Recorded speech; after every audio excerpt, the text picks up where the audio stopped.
Hello, my name is Jamal. I play baseball here at Miami-Dade, and I'm going to read a little passage about Jackie Robinson.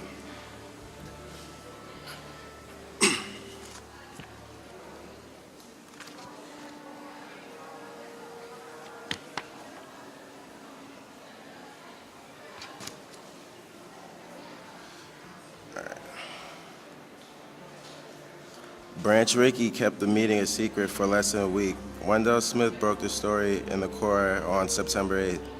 The story was a setup from the beginning, likely leaked by Rickey and written by Smith the exact way Rickey wanted it written. Smith quoted Rickey as saying he met with Robinson to get some ideas from him concerning Negro baseball, and that we did not discuss the possibility of Robinson becoming a member of the Brooklyn Dodgers organization. Smith left little doubt that Rickey's declaration was nothing more than a smokescreen. It appears he wrote the Brooklyn boss has a plan in his mind that extends farther than just the Negro baseball as an organization. Only time, it seems, will reveal what he has in mind. That timely is precisely what worried Rickey. The story, which acknowledged the meeting and hinted at its significance, gave Rickey an opportunity to gauge reaction and do some planning, but Rickey couldn't control everything. He planned to have Arthur Mann break the story in Look magazine and even had Robinson pose for some accompanying photographs, but political pressure forced his hand. In New York, Mayor Fiorello LaGuardia subcommittee on the integration of baseball was preparing to issue a call for New York's teams to begin signing players, and communist candidate for a New York City Council was making hay with the issue. Rickey didn't want to think he was acting irresponsible to political pressure. His ego wouldn't allow it. In late October, he made hurried plans to break the news. Meanwhile, Jackie Robinson had to act as if nothing happened. He told Rachel and his mother of the meeting with Rickey, and while many in the black press and Negro baseball were suspicious, no one wanted to risk running Robinson's chances.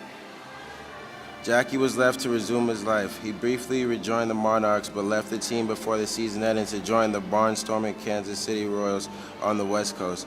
Robinson finished his single season of Negro League baseball with a .387 batting average, 36 runs scored, 23 RBIs, and 13 stolen bases in 47 games.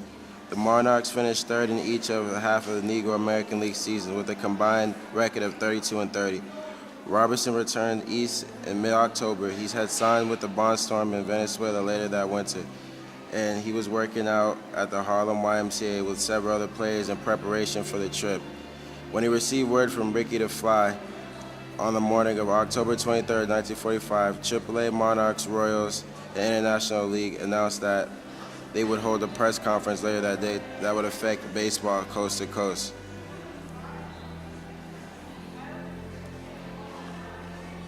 That's it. Hi, my name is Katrina Tillman. I'm from the Admissions and Registration Office at Miami-Dade College, Kendall Campus, and I'm going to be reading from Lift Every Voice by Patricia Sullivan. And the topic I'm going to be reading on is The Beginning of the End, Segregation Must Go.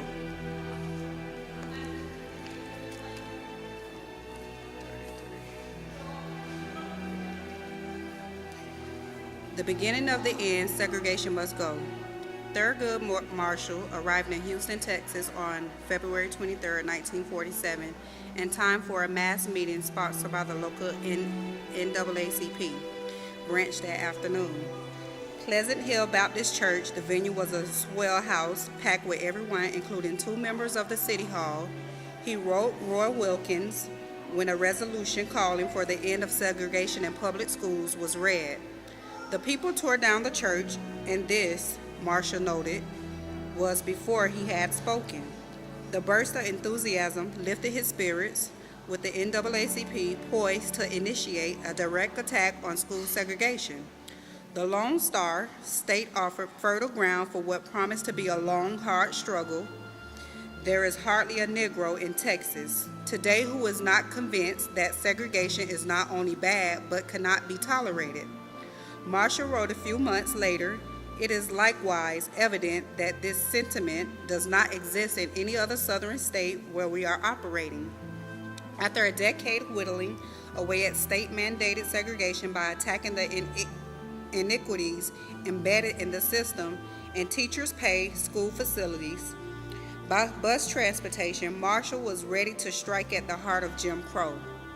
Early in 1946, he and Robert Carter had seized on a ruling in a California case involving the segregation of Mexican American children to sketch out the legal arguments that would buttress the fight.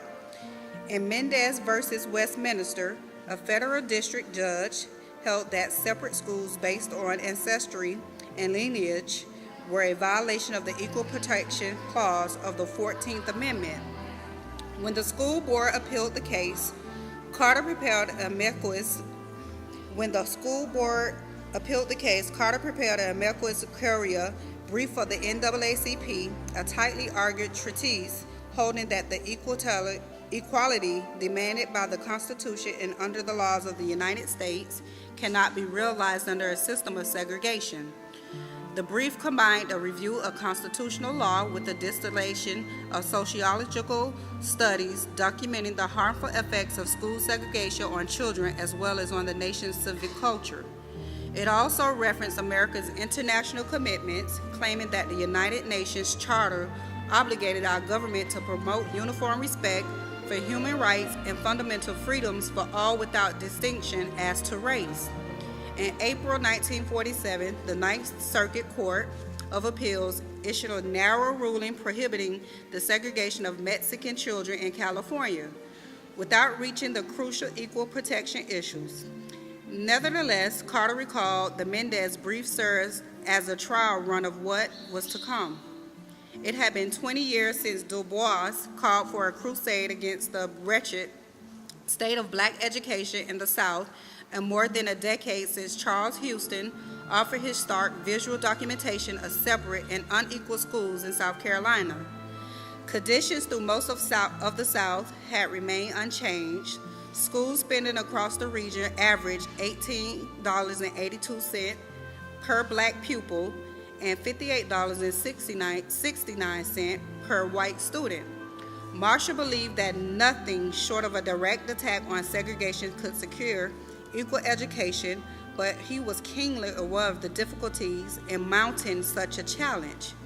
For many Southern blacks, the idea of school integration was abstract at best, given the weight of history and the realities of race and power in the South. His account of the reaction to his stump speech in South Carolina, announcing plans to fight to the last ditch to remove all segregation, was a measure of work that needed to be done. There was absolutely no applause, but rather a look of apprehension on the faces of most of the people present. As Marshall prepared for the long haul in the South, the NAACP elevated civil rights to a prominent place on the nation's political agenda. In public testimony before the President's Committee on Civil Rights, Marshall declared that the federal government must use its authority to protect all of its citizens from violence, from the violation of their constitutional and statutory rights, and to assure to all the equality to which our system is dedicated. This call echoed the founding principle of the NAACP. Across the years, the NAACP and its branches was waged battles on multiple fronts, securing incremental gains and helping to foster a civic identity and consciousness among Black Americans that defied rigid racial barriers. Beyond relatively modest and fluctuating membership rolls, the NAACP had come to represent the strivings of millions of Black Americans in the quest for full citizenship rights. In the process, its machinery, the tactical means for realizing federal protection of those rights, had become more finely turned. By the late 1940s, the NAACP was positioned to amplify the power of Northern Black voters in the national arena and also poised to organize the aspiration of Black Southerners into a full-fledged assault on the foundations of Jim Crow. The moment was set at the convergence of developments that focused national and international attention on racial discrimination in the United States. A wave of racial violence in the South after the war, along with the defection of large numbers of black voters from the Democratic Party during the 1946 midterm elections, provided Walter White and his cohort with the leverage needed to persuade President Truman that he must take action. By establishing the President's Committee on Civil Rights, Truman initiated a series of developments that made civil rights a dominant issue in the 1948 presidential campaign. At the same time, the escalation of the Cold War and Americans' emergency as the self-proclaimed force for freedom and democracy in the world opposed the nation's race problem to critical scrutiny, making civil rights an issue with foreign policy implications. Such circumstances appeared to favor the NAACP's appeal to the United States as a strategy for compelling the government to take responsibility for securing democratic rights for all citizens, regardless of race. But the domestic politics of the Cold War and the unyielding power of Southern Democrats tested the agility of the NAACP leaders in their efforts to define and advance the civil rights agenda. The legal team functioned outside of the high-profile arena of national politics as it mounted a slow, steady insurgency against the edifice of Jim Crow. We were a small operation, Robert Carter recalled, trying to use the law to revolutionize race relations by seeking to have the 13th, 14th, and 15th Amendments given their intended effect. The lawyers, of course, faced their own set of challenges. The crafting of a litigation strategy capable of unhinging the South caste system was alone a daunting task, and its application was dependent upon enlisting the support of Southern branches and their membership, a steep climb from the vantage point of 1947. But the structure was in place for a movement that married the legal talent and fortitude of a close fraternity of civil rights attorneys with a network of branches and state conferences and a targeted campaign of field work that built on the foundation laid by Ella Baker and others during the war. Marshall was confident of the dividends that a sustained investment in the field would yield. There was an urgent need for intensive field work from branch to branch and person to person. He told Gluster Current, who had succeeded Baker as a director of branches, "We must use additional effort to get our branches sold on the problem of school segregation." Anxious to work on it and determined to fight the matter out, this was not just essential to the success of the legal campaign Marshall had held, but necessary to the continued survival of the association.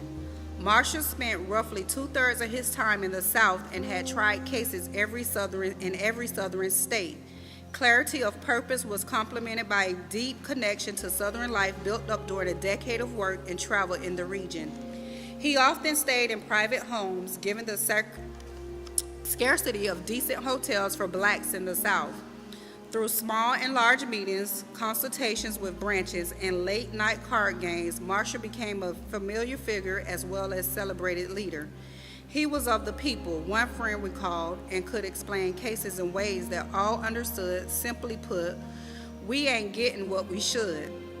A keen observer and a good listener, Marshall became intimately acquainted with the complex realities of black lives under the grip of Jim Crow, from the Mississippi Delta to the low county of South Carolina and the new South city of Atlanta, and he was prepared to invest the time and effort essential to the building from common good.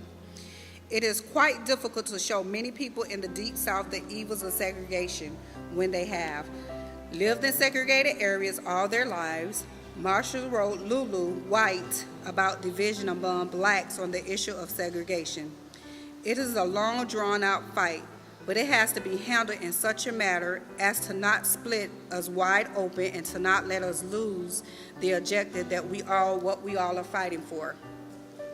His ready access to lawyers and branch leaders in every Southern state enabled him to orchestrate a flexible campaign that was attentive to local conditions as they probed for openings to push the legal effort forward.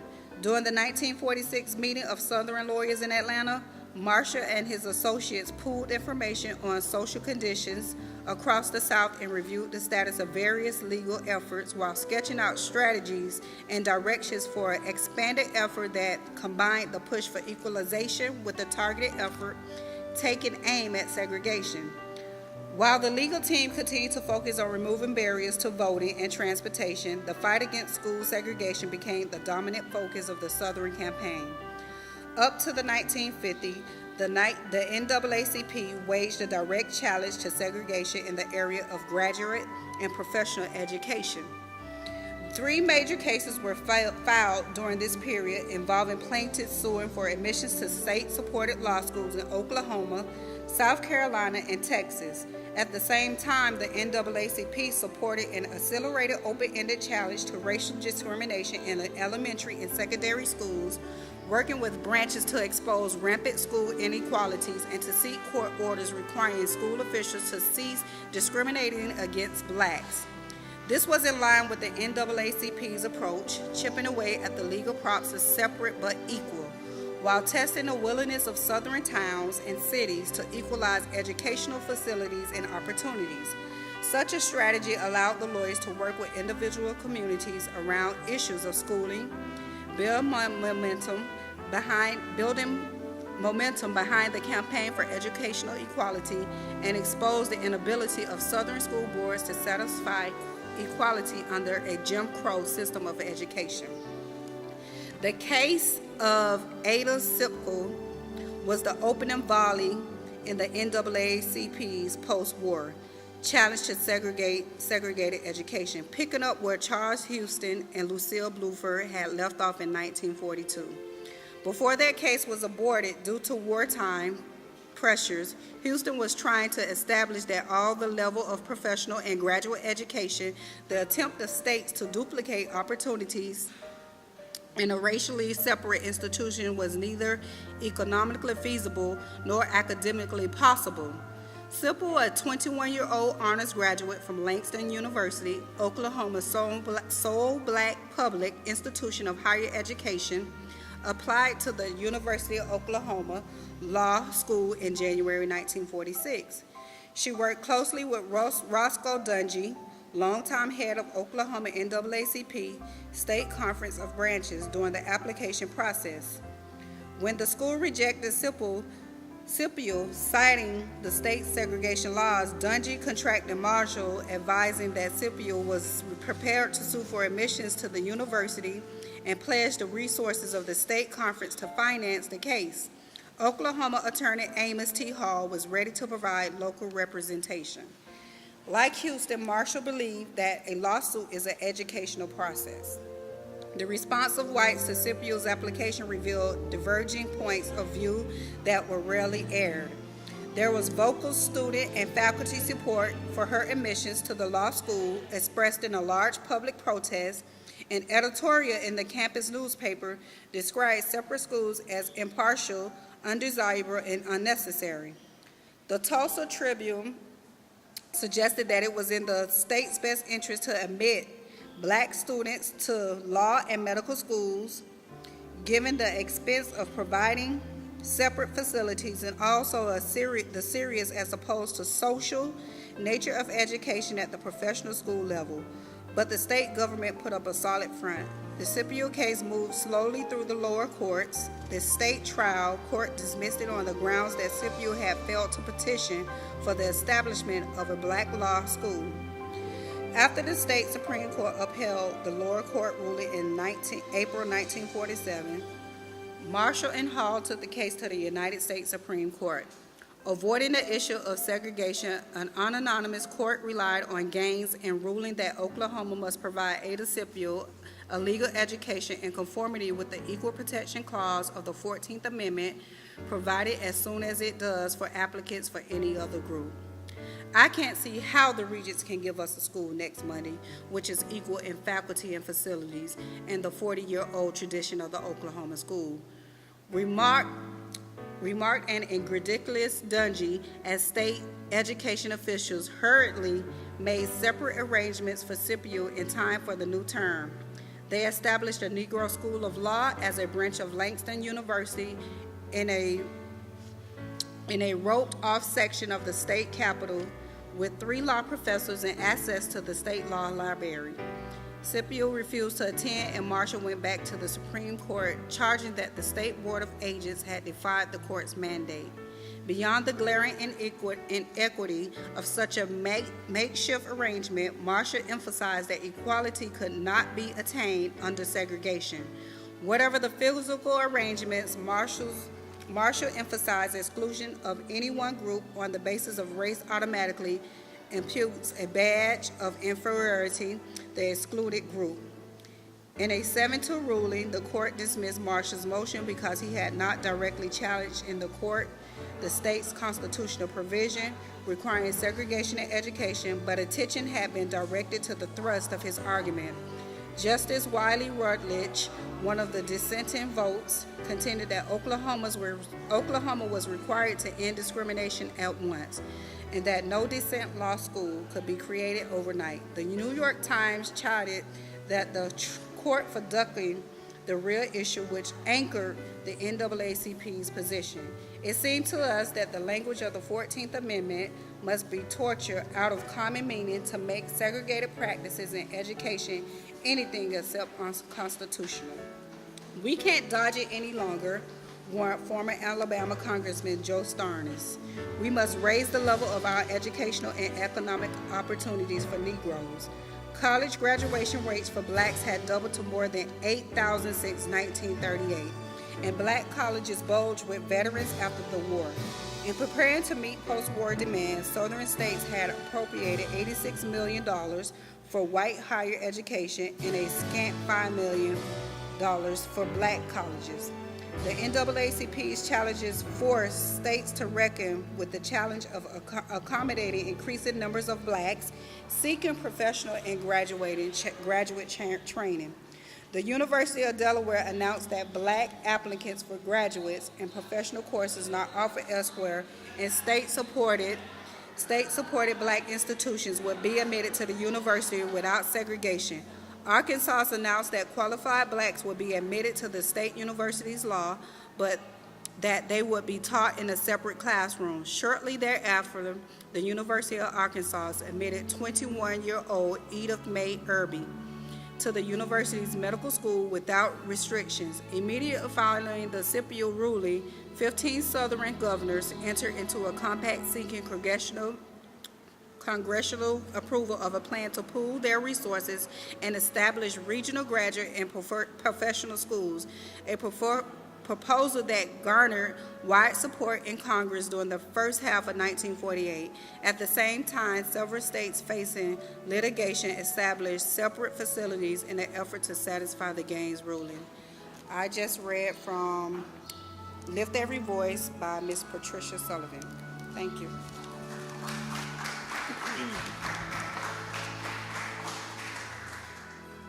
I'll be reading from Jackie Robinson again. This is like the 4th chapter.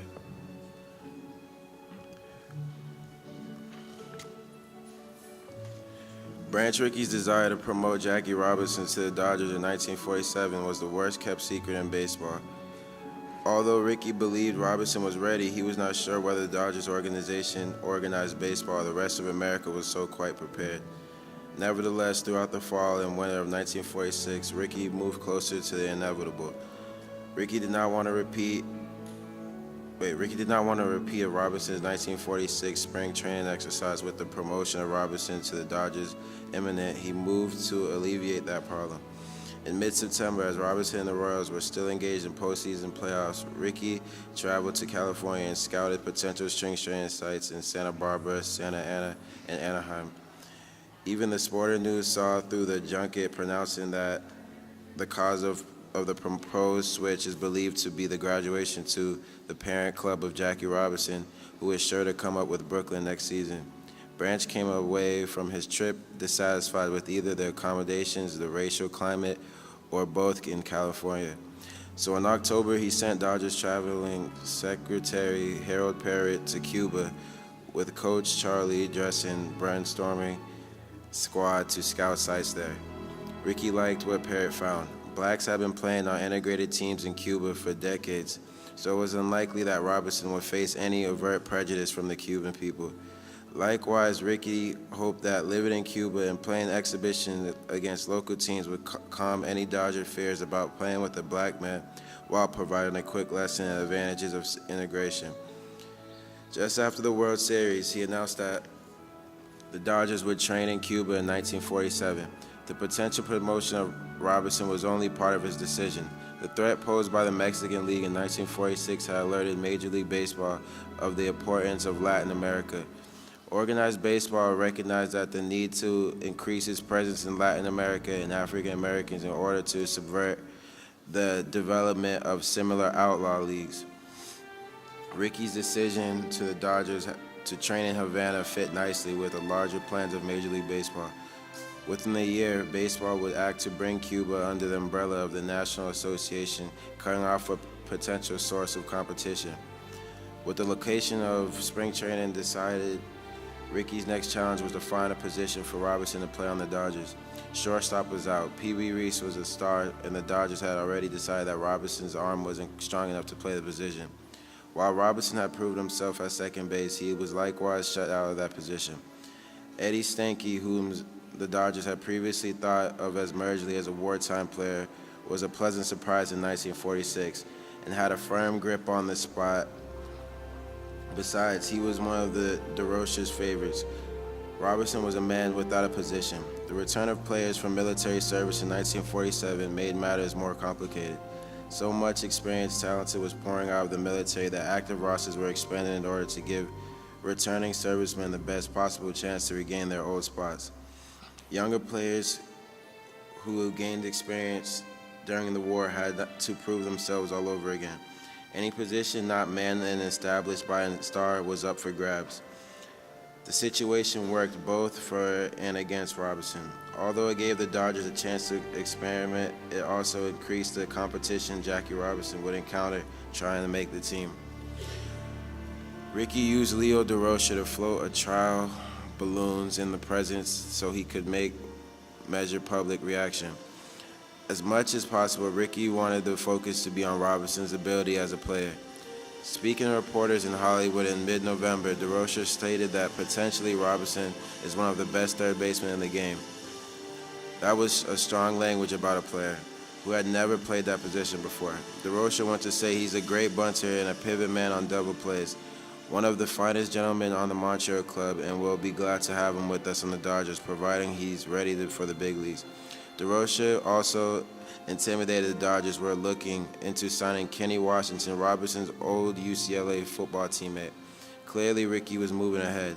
A few days later, Ricky reiterated DeRoche's comments. "We're 6 deep at third base," he told reporters. "Tom Brown may be out of the Army. We have an addition: Miskis, Jorgensen, Mach, Tatum, and Jackie Robinson." In another curious move, he also planned to offer all seats at Ebbets on a reserve basis. He claimed this decision was for convenience of the fans, but it also allowed Ricky to gauge how well Brooklyn fans would accept an African-American player before he actually appeared on the field. At the same time, it became increasingly clear to the men who owned baseball that breaking the color line might just be good business. In October, Bob Feller's barnstorming squad of major leaguers played an 18-game schedule throughout the Midwest and West against Satchel Paige's team of Negro League All-Stars. Feller's clubs went 13-5, but the series drew more than 250,000 rabid fans who didn't care what color the players were, making it the most lucrative such tour to date. Baseball owners were shocked later that winter to learn that many players on Feller's team actually earned more during their short season than they did during the regular season. Clearly, there was money to be made from integrated baseball. In the offseason, Robinson had played with Chet Brewer's all-black Kansas Royals. Jackie was the main attraction. Fans saw a ball player was much different from one who played the season before in Montreal. Unfettered by Ricky's structures on his behaviors, Robinson vented some of his frustrations. In October 25th, a game against the Feller squad in Los Angeles, the only meeting between the two teams was winter season, Robinson halted play on 3 separate occasions as he argued balls and strikes with the home plate umpire. With Leo DeRocha looking on the stands, Robinson stepped on the on-deck circle and argued with the plate umpire, Gordon Ford. Robinson then took his bat and continued the argument called strike. Later in the game, he stood on second base. Robinson berated Gordon at third time, leading Hurley Tribune to ask Robinson's outbursts are uncalled for, asserted they did him no good, adding Jackie has a lot to learn in a sample that he expects to conduct himself in Major League Baseball. Although the tour drew sizable crowds, the promoters stole the proceeds. Robinson ended up laying out several thousand of his own dollars to pay off his teammates. Still, the tour stimulated interest in Robinson across the nation. Fans everywhere were curious about Robinson and the talent of black players in general. When the Barnstormers season ended in November, Bob Feller was quizzed by writers about his impressions of the opposition. While Feller acknowledged some are good hitters, some can play really good, most of them are fast, he added.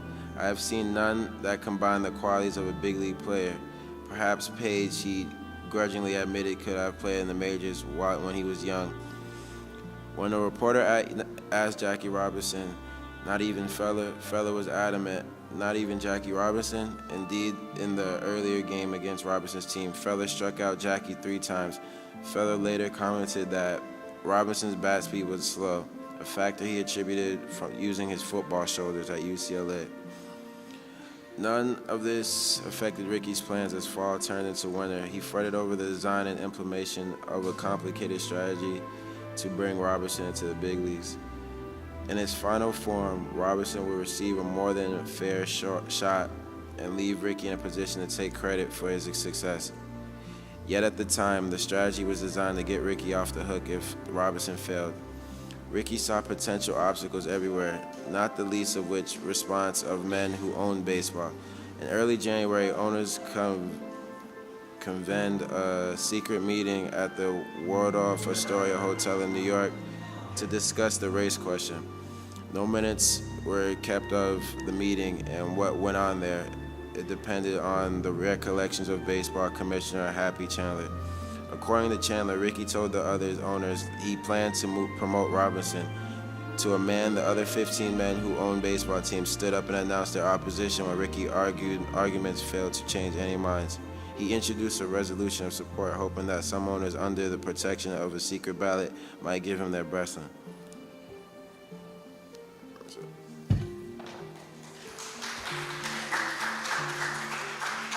Hi, I'm Amber, and I play for the softball team, and I'm going to be reading Jackie Robinson, An American Hero by Anne Shaft, Chapter 7. Grace Under Pressure. Whenever I hear my wife read fairy tales to my little boy, I'll listen. I know now that dreams do come true. Jackie Robinson wrote these words a few days after first entering the Brooklyn Dodgers clubhouse in 1947. Perhaps there were no available lockers, and Jackie had to hang his clothes on a nail. Perhaps his teammates were none too friendly. But when Jackie was handed a white uniform with a blue number 42 on the back, his dreams were coming true. On April 15, 1947, the Brooklyn Dodgers opened their regular season in Ebbets Field against the Boston Braves. An overflowed crowd packed the stadium, eager to see Robinson play. Rachel Robinson, who described herself as very, very excited and very, very nervous, sat with their baby son in her arms. Jackie scanned the crowd and finally spotted his wife and son and smiled in spite of his own nervousness. Robinson's first game was, as one reporter described, uneventful. I did a miserable job, Jackie honestly admitted. But 3 days later, the Dodgers played the New York Giants and Robinson smacked his first Major League home run. Then on the following weekend, the biggest ever Saturday afternoon crowd in National League history, 52,000 people, crowded the Giants ballpark. Robinson got 3 hits and 4 at-bats, and even though the Dodgers lost that game, things were looking up for Jackie. But then, on April 22nd, just before heading to Philadelphia, a period of crushing pressure began. The sight of a black man in a Dodger uniform stirred up great hatred among the Phillies players and fans. Next time you take field, Robinson was warned in an anonymous letter, I'll kill you. Another letter said, get out of baseball or else. The Phillies manager, Ben Chapman, contacted Branch Rickey telling him to keep Robinson at home because his players would not come if he was there. Rickey responded saying that was fine. The Phillies could just forfeit the games and the Dodgers would win without even having to play. The Phillies backed down, but tensions were rising. Alabaman Ben Chapman had a reputation for making life miserable for his rookies on the opposing team. Now that there was a black rookie, Chapman encouraged his team to attack Robinson viciously. As Robinson appeared, Chapman and several of Phillies players cut loose with a volley of taunts and all focused on Robinson's race. They mocked his full lips, his hair, and even his moral character. They yelled for him to return to the cotton fields or the jungles. The abuse continued throughout the series with Philadelphia. Jackie remembered how Branch Rickey had acted out the name-calling and abuse Jackie would have to face. Rickey had not exaggerated. At one point, the Phillies sat in the dugout pointing their bats at Robinson, making machine gun-like noises. Robinson sat quietly, pretending, as always, that it didn't bother him. But beneath his cool exterior, Jackie was near his breaking point. For one wild and rage-crazed minute, I thought, to hell with Mr. Rickey's noble experiment, Jackie remembered. I thought what was a glorious cleansing thing it would be to let it go, to stride over that Phillies dugout, grab one of those players, and smash in his teeth. But then something happened that began to make Jackie feel better. Until this game against the Phillies, many of Jackie's teammates had been unfriendly. One particular player, Ed Stanky, had been downright cruel. "I want you to know," Ed had told Jackie, "that I don't like you being on this team, and I want you to know that I don't like you." But Stanky had enough of the Phillies' taunts. Suddenly, he realized the unbearable humiliation of Jackie was bravely enduring. Stanky turned to the Phillies' dugout and screamed, "Listen, you yellow-bellied cowards. Why don't you yell at someone who can answer back?" It was a turning point, and Jackie knew it. And certainly not all of Jackie's experiences with fans and other teams were bad. They were far from it. In Brooklyn, whites and blacks alike flocked to Ebbets Field to see this celebrity. Tickets went like ice cream in August. Most of the white fans were on Robinson's side, and they favored the integration of baseball. After the games, the fans stood in long lines for Robinson's autograph. Robinson was getting many whites to re-examine their attitude on race, and at the same time, he was filling blacks with pride. When Robinson played his first game as a major leaguer in Chicago at Wrigley Field, thousands of black fans traveled long distance by train and car just to get a glimpse of their new hero. They were not dressed casually, as the white fans were. They wore their Sunday best, white shirts and suits, shine shoes and straw hats. When Robinson was at bat, there was a rumbling applause. When he missed, deep groans. A week after that, Robinson received a letter from an elderly black woman who lived in a small, poor town in Arkansas. She had sat close to her radio and listened to the game. "There is no greater thrill than a broadcast of a Dodgers ball game," she wrote. "We are very proud of you." Jackie Robinson was an intensely competitive player who inspired his teammates and intimidated his opponents. The sports world began to concoct nicknames for him. He was the Black Meteor, an Ebony Ty Cobb, and based on the way he sprinted and danced on the field, confused the other team, the Bojangles of baseball. In the first 10 games in May, he hit a blazing .395. Racial incidents continued to mar the 1947 season, however. A Cincinnati pitcher spewed racial insults at Robinson. A Chicago player deliberately kicked him, and Robinson started to retaliate against the kicker, but then he stopped himself, once again remembering his promise to Rickey. By the time the 1947 season was half over, pitchers had hit Robinson 7 times, more than anyone else in the National League in the entire preceding season. He was the league's most popular target. Robinson's closest friend on the team was P.B. Reese, a slick fielding shortstop from Kentucky. Most people thought that a Southerner would be the last person to befriend Jackie. Even Reese's own parents were baffled by their son's behavior, but PB explained it simply. "I put myself in Robinson's place. I said to myself, suppose Negroes were the majority in this country, and for years baseball had been closed to white players." Reese understood how Jackie felt, and sometimes when the crowd's taunts and name-calling got to be too much, Reese would walk over and put an arm around his friend's shoulder. More than once, that display of kindness silenced the crowd. Before long, Robinson had a new problem. He had become very famous, like a movie star. He was chased by well-wishers and autograph hounds wherever he went. A national poll in 1947 showed Jackie Robinson to be the second most popular man in America, outpolled by only by the singer Bing Crosby. He received so much fan mail that the Dodgers had to hire a secretary to handle it. Robinson signed each response. But even with all this fame, on the Dodger road trips, he was just another black man who had to settle for a dirty hotel room and poor restaurants. And despite his great performances on the field and his growing fame, Jackie Robinson was only paid $5,000, the minimum for a major leaguer. He and his wife and son lived in a one-room apartment that didn't even have a kitchen. But then Branch Rickey lifted the ban on players endorsing products, and Robinson began to pick up more money promoting commercial products in black newspapers. On September 23, 1947, a Jackie Robinson Day was held at Ebbets Field, and the Robinsons received gifts worth $10,000, including a Cadillac, a television, a chest of silver. Robinson had also made a theatrical tour, which brought in $2,500. He became a popular radio guest, and he was contacted about writing a book and appearing in a movie on his own life. Finally, the Robinsons were able to move to a tenement in Brooklyn, where he had a kitchen and more room. Things began looking up for him. On the baseball field, Jackie Robinson was trying to lead the Dodgers to a National League pennant. The Dodgers had won the pennant in 1916 and 1920. Then followed many lean years when they fielded very poor teams. Even their most loyal fans spoke of them as the Dem Bums. It wasn't until 1941 that they won the pennant again. They were hungry for another in 1947. They were in first place in July, but then slipped behind the Cardinals. On August 18, 1947, the Dodgers and Cardinals met for a crucial game. Cardinal outfielder Joe Medwick spiked Robinson on the left foot, leaving a bloody wound.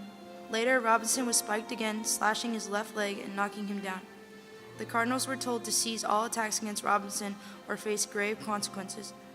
The Dodgers and Cardinals split the series, but then the Brooklyn Dodgers surged ahead. They won the 1947 pennant, much to the fans' excitement. Jackie received a hero's welcome when he returned home. Rushing to the phone booth to call his wife, Jackie was quickly surrounded by adoring fans, pushing and shoving to get a look at the star, and they trapped him inside the booth. Jackie could do nothing but smile politely at the crush of the fans until a police officer broke up the crowd. Jackie Robinson was named Rookie of the Year. He played 151 games of 154. He hit 12 home runs, stole a league-leading 29 bases, and batted .297. He had proved wrong all the critics who believed that a black athlete couldn't possibly compete in the major leagues. In October, the Dodgers met the New York Yankees in the World Series, where Robinson played well, but not brilliantly. "We were up against the spectacular New York Yankees," Jackie said. "We fought hard, but the Yankees were a great ball club." And even though the Dodgers lost the series, they were extremely happy with their 1947 season. In 1948, the Dodgers season opened at Polo Grounds against the New York Giants. Robinson was in a slump until June, when he had hit a grand slam home run in the first game of a doubleheader against Pittsburgh. In the second game, he had 3 more hits, and his batting average rose to .306. He also stole his first base of the season. Although Robinson regained his stride in the second half of the season and led the Dodgers with a .296 batting average, it was not enough to keep the pennant from the Boston Braves. Robinson vowed to help his team regain the pennant in 1949.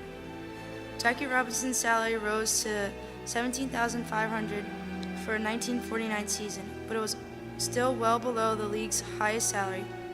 On April 19, 1949, Robinson hit a home run and 2 singles against the Giants. In June, he had a .344 average, second in the league, and he led the league in runs batted in. Jackie Robinson was chosen to play in the Baseball All-Star Game in July at Ebbets Field. He was having a great year when something he did not expect to happen. He was asked to come to Washington to speak before the House Committee on Un-American Activities. Hearings were underway on the topic of black Americans and how loyal they were to the United States. Jackie Robinson was perplexed.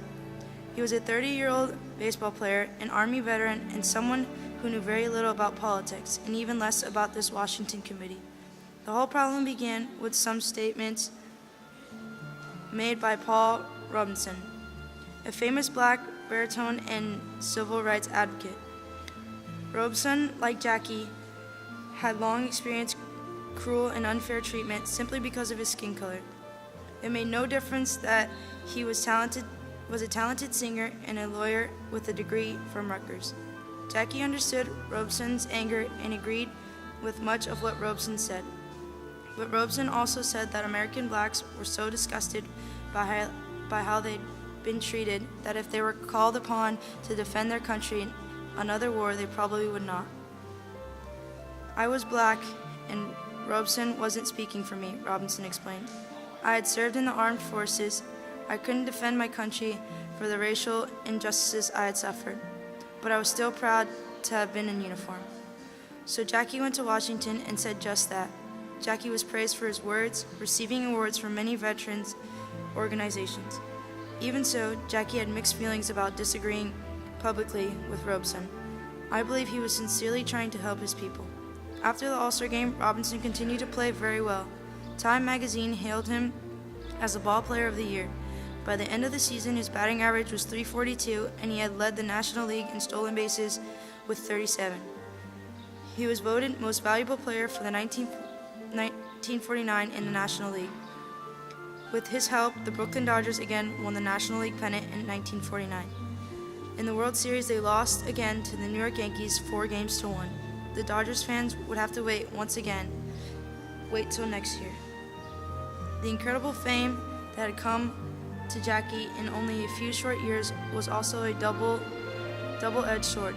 Jackie was, after all, a rather private person who was not interested in the glamour of fame.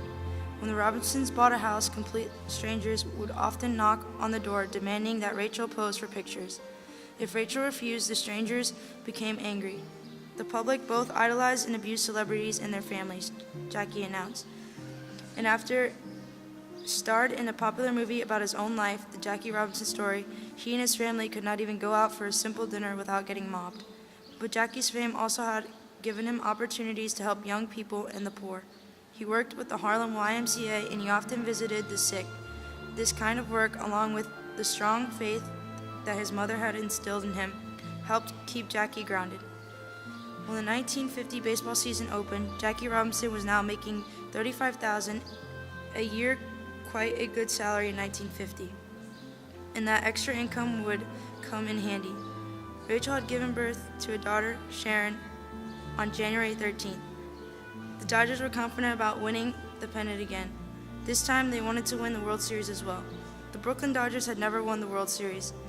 In May, the Brooklyn Dodgers led the pack, but on the last day of the season, they were battling the Phillies for the pennant. It was a bitter pill indeed when the Philadelphia Phillies won this season. The season was a disappointment for the Dodgers and for Robinson. Though he batted an excellent .328, it wasn't enough to lift his team to victory. Then Branch Rickey left the club to be replaced by Walter O'Malley.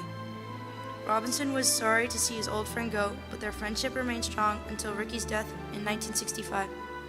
At the start of the 1951 season, Jackie found 2 FBI agents waiting for him at his hotel room in Cincinnati. The agents explained that the police, the Cincinnati newspaper, and the Cincinnati Reds team had all received the same frightening letter. The letter signed simply by 3 travelers, claiming that someone with a rifle would be hiding in a building across from the Reds field.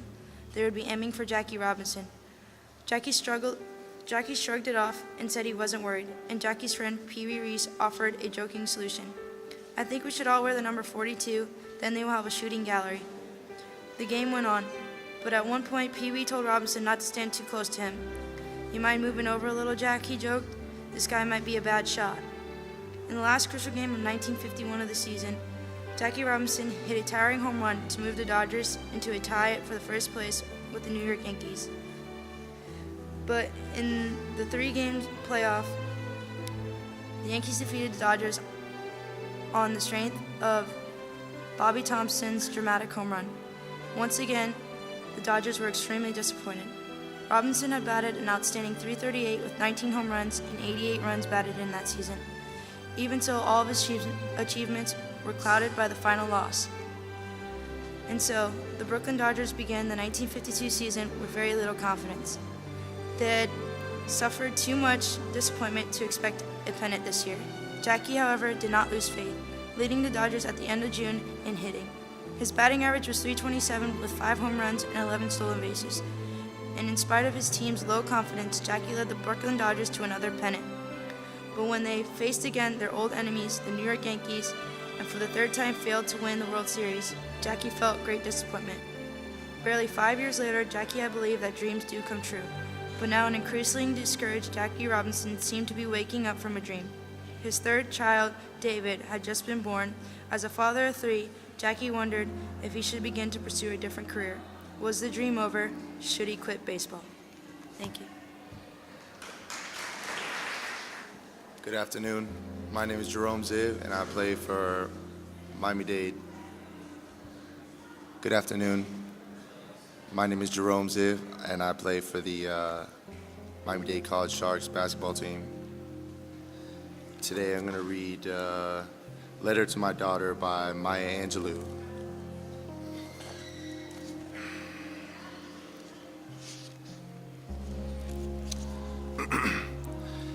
Independence is a heady draft, and if you drink it in your youth, you can have the same effect on your brain as young wine.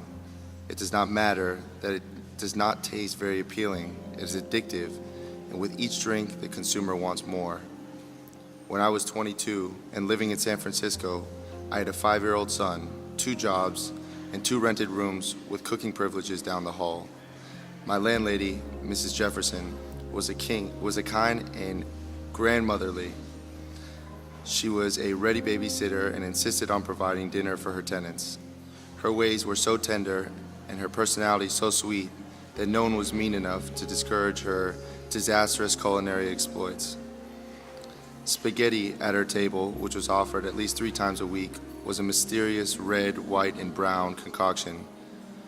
We would occasionally encounter an unidentifiable piece of meat hidden among the pasta. There was no money in my budget for restaurant food. And my son and I, Guy, were often loyal, if unhappy. Dinners at Ches Jefferson.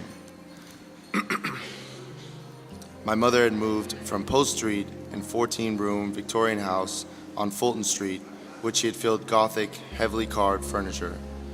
The upholstery on the sofa and occasional chairs was red wine-colored mohair. Oriental rugs were placed throughout the house. She had a live-in employee who cleaned the house and sometimes filled in as a cook helper. Mother picked up Guy twice a week and took him to her house where she fed him peaches and cream and hot dogs.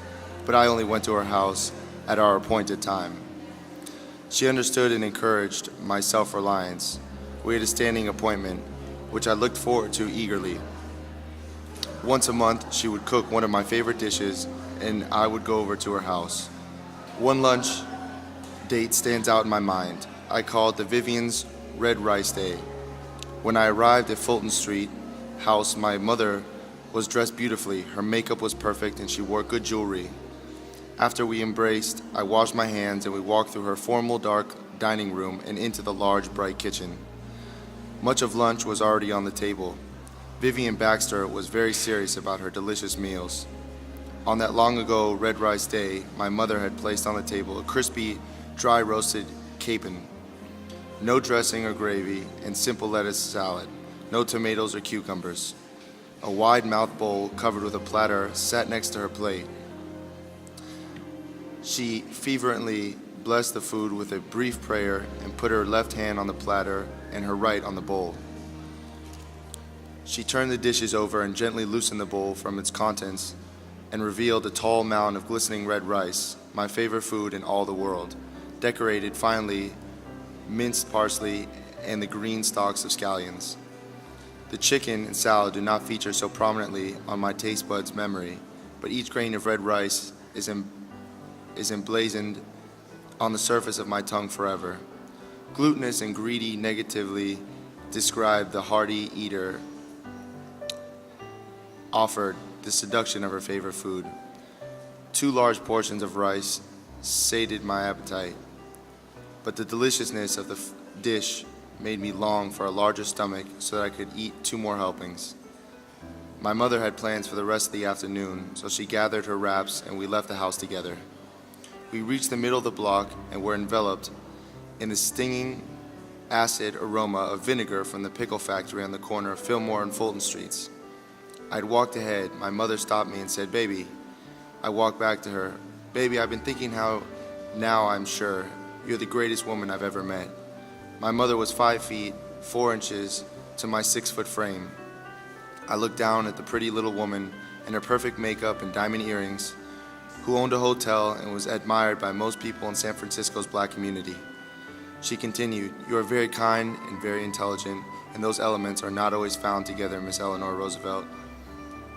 Dr. Marcy McLeod Bethune and my mother, yes, you belonged in that category. Here, give me a kiss." She kissed me on the lips and turned and jaywalked across the street to her beige and brown Pontiac. I pulled myself together and walked down to Fillmore Street. I crossed there and waited for number 22 streetcar. My policy of independence would not allow me to accept money or even a ride from my mother, but I welcomed her wisdom. Now I thought of her statement. I thought, suppose she is right. She's very intelligent, and she often said she didn't fear anyone enough to lie. Suppose I really am going to become somebody. Imagine. At that moment, when I could still taste the red rice, I decided the time had come when I should cut down on dangerous habits like smoking, drinking, and cursing. Imagine, I might really become somebody someday.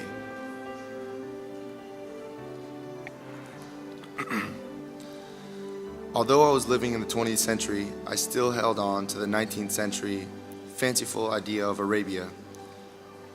They were callous and strong, sexless eunuchs and harems where beautiful women lay on chaste lounges looking at themselves in gilded mirrors. On the first morning in Morocco, I went walking to soak up a little more romance to fit with my fancies.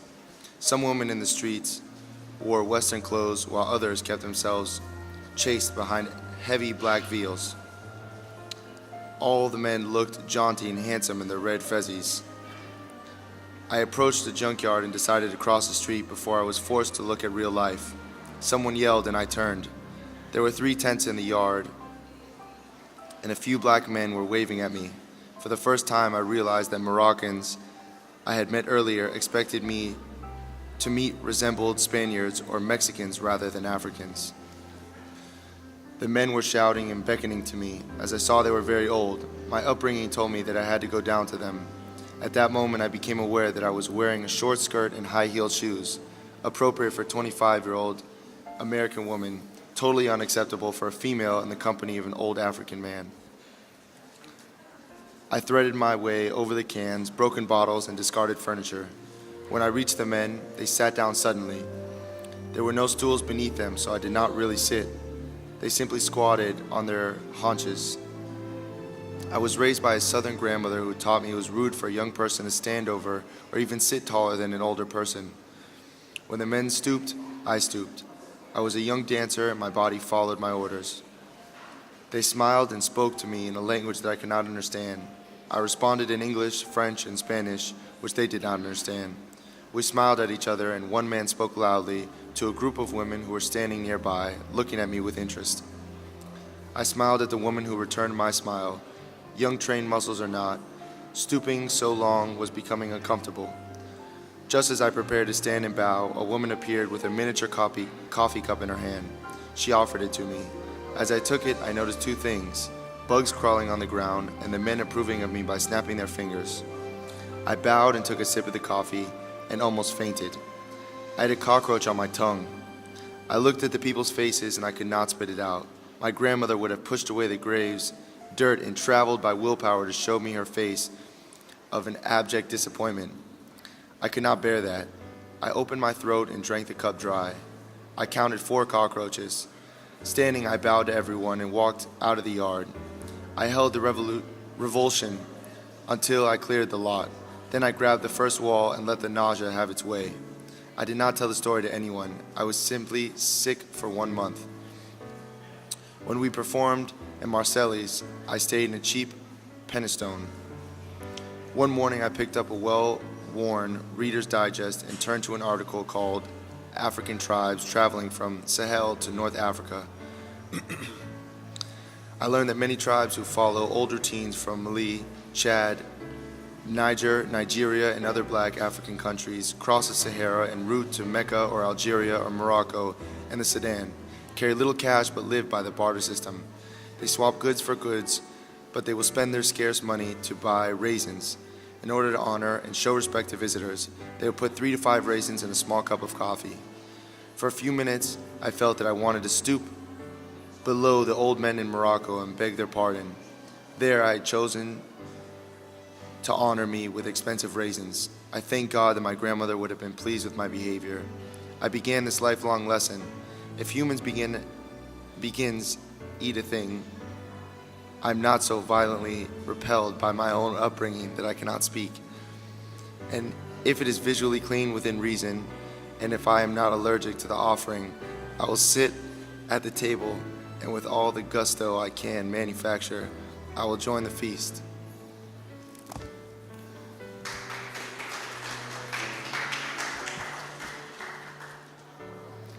Thank you very much. It's a privilege and an honor to be in the white intellectual ghetto of the West. We wanted to say that this is a student conference, as it should be, held on a campus, and that we are not ever to be caught up in the intellectual masturbation of the question of black power. Oh, for my members and friends of the press, my self-appointed white critics. I was reading Mr. Bernard Shaw 2 days ago, and I came across a very important quote, which I think is most apropos for you. He says, all criticism is an autobiography. Dig yourself, okay? Now let us begin. Now let us rededicate ourselves to the long and bitter, but beautiful struggle for a new world. This is the calling of the sons of God, and our brothers wait eagerly for our response. Shall we, the odds are too great? Shall we let them struggle is too hard?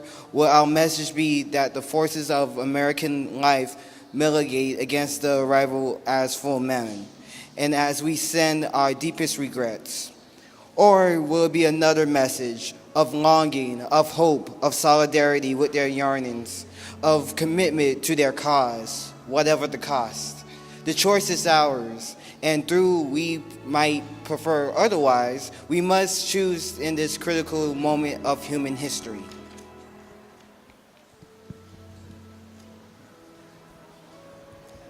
A man cannot condemn himself. Were he to condemn himself, he would have then to inflict punishment upon himself. An example would be the Nazis. Any of the Nazi prisoners who admitted after he was caught and incarcerated that he committed crimes, that he killed many people that he killed, he committed suicide.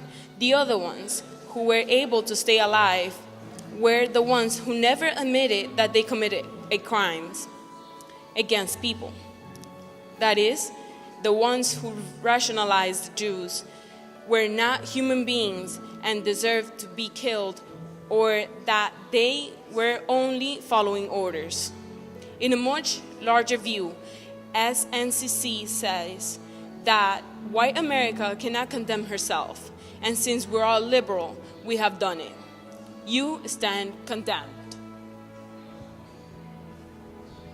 These are revolutionary times. All over the globe, men are revolting against old systems of exploitation and oppression. And out of the bounds of a frail world, new systems of justice and equality are being born. The shirtless and barefoot people of the land are raising up as never before.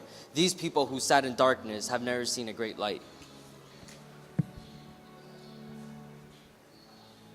I maintain that every civil rights bill passed in this country was passed for white people, not for black people. For example, I am black. I know that.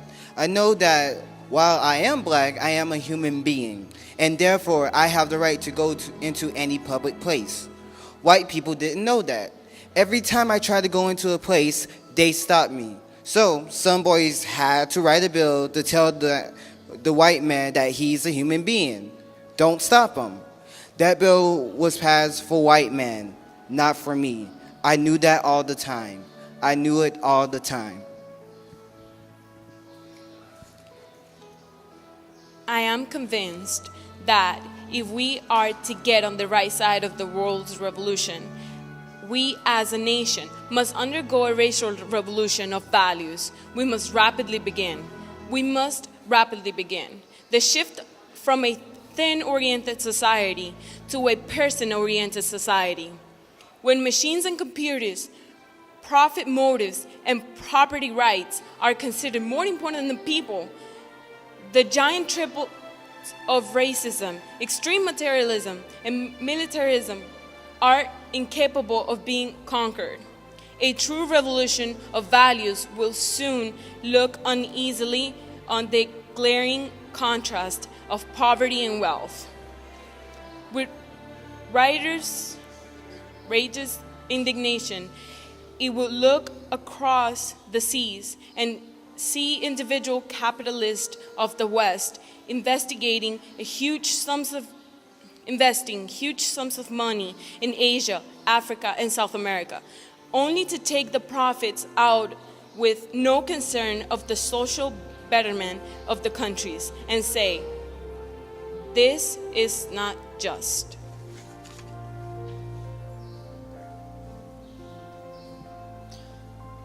The Honorable Elijah Muhammad said that this was put into the history, and then when the year 8400 came, Jacob was born.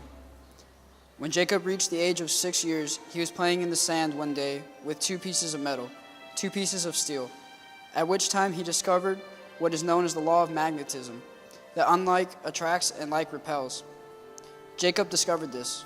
So Jacob knew that all he had to do was make a man unlike any other man on this earth, and because he would be different, he would attract all other people. Then he could teach this man a science called tricknology, which is a science of tricks and lies. And this weak man would be able to use that science to trick and rob and rule the world. The Honorable Elijah Muhammad said that Jacob went to school in the East. He studied the astronomical sciences, mathematical sciences, and the germination of man. He discovered that in the black man there are 2 germs. In the black man there is a brown man, in the black man, or the black germ, which is a strong germ. There's a weak germ, a brown germ. Jacob was the first one to discover this, and Jacob knew that by separating that brown one from the black one, and then by grafting the brown one from the black one so that it became lighter and lighter, it would eventually reach its lightest stage, which is known as white.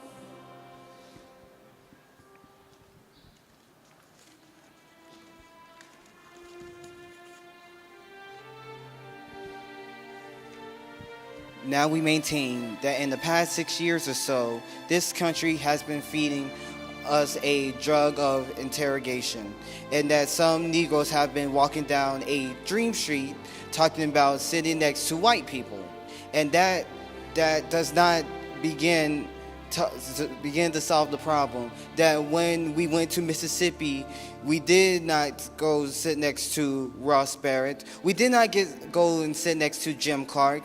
We went to get them out of our way, and that people ought to understand that we were never fighting for the right to integrate. We were fighting against white supremacy. Whenever America has been, she has not been able to make our democracy work. So that in a larger sense, we not only condemn the country for the work it's done intellectually, but we must condemn for what it does externally. We see this country trying to rule the world, and someone must stand up and start articulating that this country is not God and cannot rule the world. When I speak of love, I'm not speaking of the sentimental and weak response. I am not speaking of the force which is just emotional bosh. I am speaking of that force which all of the great religions have seen as the supreme unifying principle of life. We are now faced with the fact, my friends, that tomorrow is today. We are confronted with the fierce urgency of now. In this unfolding conundrum of life and history, there is such a thing as being too late.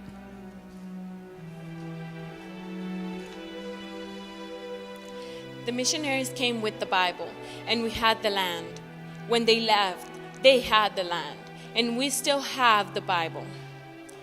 And that has been the rationalization of Western civilization, as it moves across the world and stealing and plundering and raping everybody in its path. Their one rationalization is that the rest of the world is uncivilized, and they, in fact, are civilized. They are uncivilized. So the question then clearly is not whether or not one can work. It's who has power. Who has power to make his or her acts legitimate? That is all. And that is this country. That power is invested in the hands of white people, and they make their acts legitimate. It is now therefore for black people to make our acts legitimate. And we could hear little children 6 years old and old people 80 and 90 years old walking the streets of Accra crying, "Freedom, freedom." They couldn't stay in the sense that we'd say it. Many of them don't speak English too well, but they had their accents and it could ring out, "Freedom." They were crying it in a sense that they had never heard it before. And I could hear that old Negro spiritual once more crying out, "Free at last, free at last. Great God Almighty, I'm free at last." They were experiencing that in their very souls. And everywhere we turned, we could hear it ringing out from the housetops. And we could hear it from every corner, every nook, every crook of the community. Freedom, freedom. This is the birth of the new nation. This was the breaking loose from Egypt.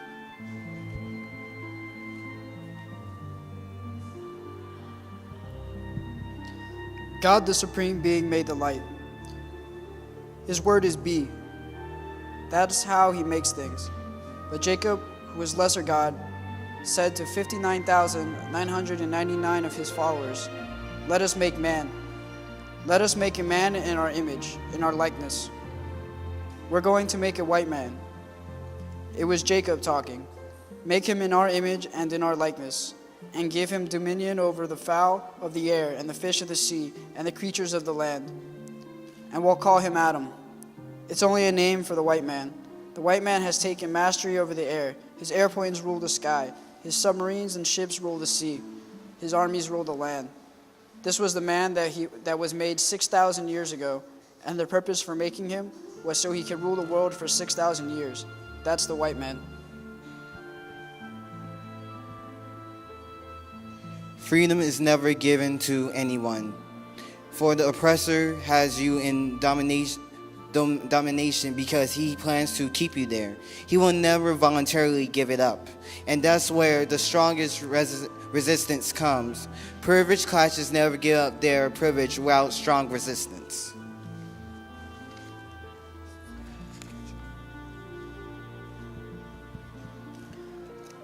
The Honorable Elijah Muhammad says that the first thing Jacob did was to get his ministers, doctors, nurses, and cremators together.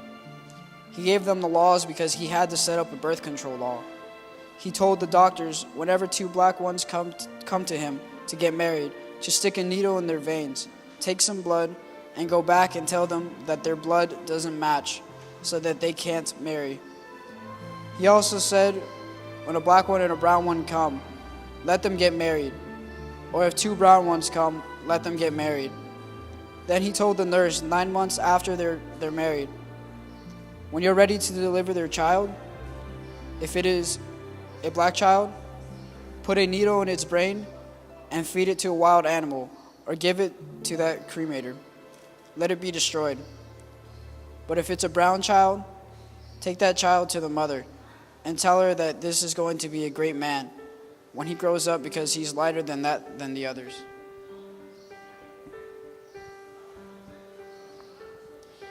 The question is, can the white activist not try to be a Pepsi generation who comes alive in the black community? But can he be a man who's willing to move into the white community and start organizing where the organization is needed? Can he do that? The question is, can the white society or white activist disassociate himself with two clowns who waste time pairing with each other rather than talking about the problems that are facing people in this state?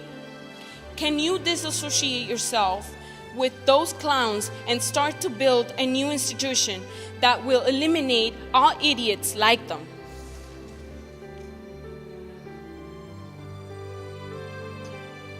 They must change.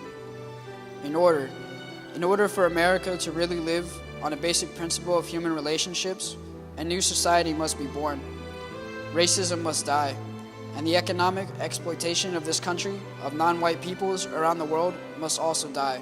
The question then is, how can white people move to start making the major institutions that they have in this country function the way it is supposed to function? That is the real question. And can white people move inside their own community and start tearing down racism where in fact it does exist, where it exists?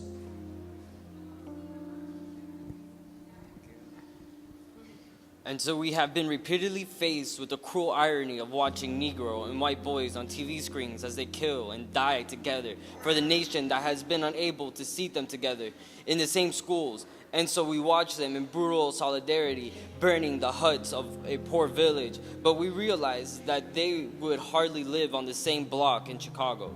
I could not be silent in the face of such cruel manipulation of the poor souls of America. We were convinced that we could not limit our vision to certain rights for black people, but instead affirmed the conviction that America would never be free or saved from itself until the descendants of its slaves were loosed completely from the shackles they still wear. This country told us that if we worked hard, we would succeed. And if that were true, we would own this country lock, stock, and barrel. Lock, stock, and barrel. Lock, stock, and barrel. It is we who picked up the cotton for nothing. It is we who are the maids in the kitchens of the liberal white people. It is we who are the janitors, the potters, the elevator man. We who sweep up your college floors. Yes, it is we are the hardest workers and the lowest paid.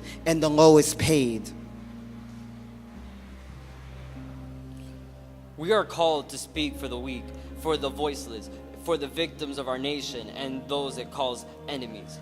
For no document from human hands can make these humans any less our brothers. Here is the true meaning and value of compassion and nonviolence, when it helps us to see the enemy's point of view, to hear his questions, to know his assessments of ourselves. For from his view, we may indeed see the basic weakness of our condition, and if we are mature, we may learn and grow and profit from the wisdom of the brothers who are called the opposition.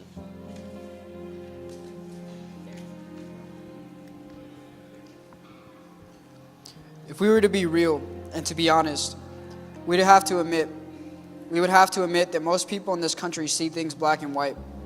We have to do that. All of us do. We live in a country that's geared that way.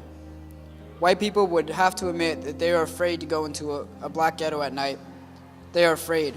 That's a fact.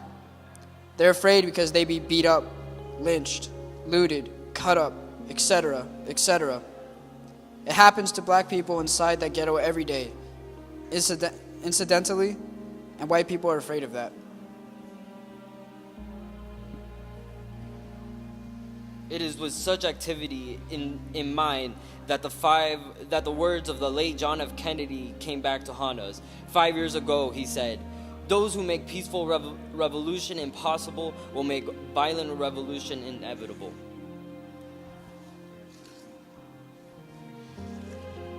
That's what we are questioning. And whether or not we want this country to continue to be the wealthiest country in the world at the price of raping everybody else across this world.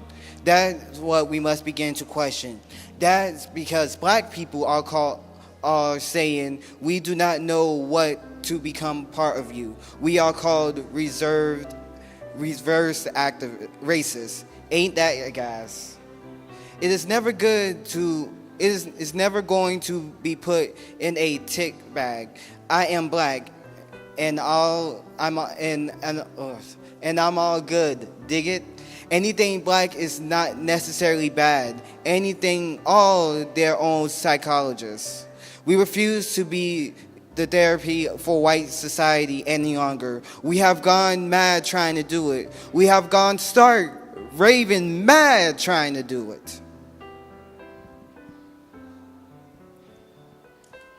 Nor does the human spirit move without great difficulty against all the apathy of conformist thought within one's who bosom and in the surrounding world.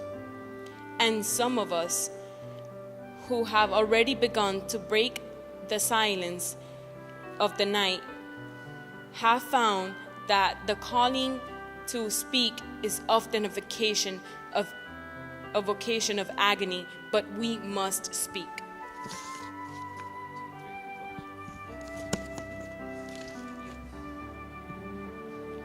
Perhaps a new spirit is rising among us. If it is, let us trace its movements and pray that our own inner being may be sensitive to its guidance, for we are deeply in need of a new way beyond the darkness that seems so close around us.